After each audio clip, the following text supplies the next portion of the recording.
Almasri wabovu. Lakini hao watu wametufunga mbili wanakuwa wabovu. Kama watu wabovu wametufunga sisi, basi sisi tulikuwa wabovu zaidi. Lakini tumerekebisha makosa ambayo tulifanya kule. Tumekuja hapa, tumefika, tumepambana, tumerudisha goli zile mbili kama ambavyo walifanya wao kwao. Lakini imefika hatua ya penalti. Wenzetu wamepoteza penalti kadhaa na sisi tumeweza kushinda, jambo zuri. Kupoteza penalti na kushindwa kupata matokeo mazuri ndani ya dakika 90 na Simba kufuzu, ina maana kuna mapungufu ambayo Simba alikuwa umeyaona kwa namna moja ama nyingine. Wapi Simba warekebishe? Of course utulivu kwenye scoring, kwa sababu tumepata nafasi nyingi za kufunga lakini hatukuweza kuzitumia vyema.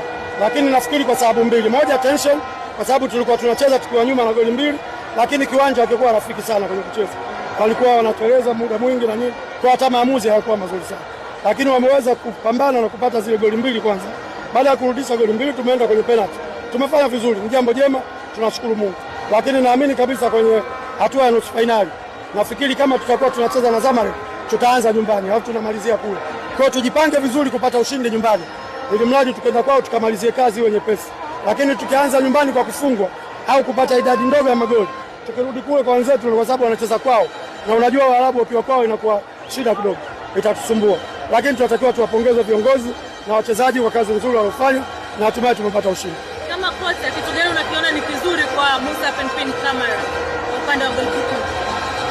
Ameleka penalti, kitu ambacho mwingine ameshindwa kufanya. Kwa hiyo amefanya vizuri na ndio maana tumeweza kupata ushindi. Ubora wake unautazama kwa namna gani? Ni kipa mzuri kwa sababu sisi leo tumeshinda mbili, wao hawakupata goli, maana yake katoka na clean sheet. Tumekuja kwenye penalti, kafunga goli moja, magoli mengine ameokoa. Kwa hiyo ni kipa mzuri ambaye ameweza kuisaidia. Makocha makipa wengine unadhani wanataka kujifunza kitu gani kwa Pinpin?